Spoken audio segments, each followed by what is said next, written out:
Good morning! Beautiful day with me, Bilyonaryo, Master Hans Kua. Ito po ang horoscope ngayong araw ng Wednesday, September 17. Simulan natin sa mga pinanganak ng Year of the Rat. Hindi mo kailangan maging people pleaser, mas mahalaga ang maging honest. Gold at 3. Kay Oksaman tayo, make time for your loved ones. Simpleng oras, malaking epekto.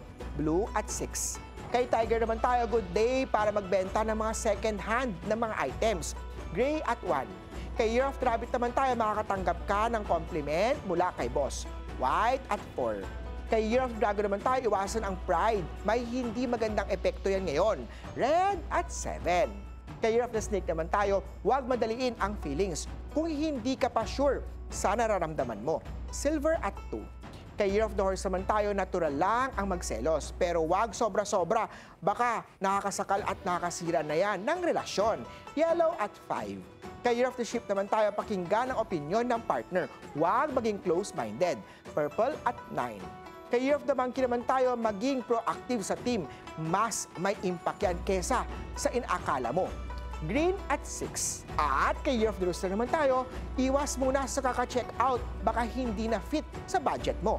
Orange at 8. Kay Year of the Dog naman tayo, mag-relax sa gabi, iwasan ang mental overload. Gray at 1. Kay Year of the Pig naman tayo, iwas muna sa matatamis mga sweet, baka papait na problema ang bumalik sa'yo. White at 4. Paalala lang ito po'y patnubay lamang. Ang tunay na swerte ay nagsisimula sa pagiging totoo. Abangan araw-araw ang horoscope of the day dito lang po sa Beautiful Day with me, Master Hans Kua.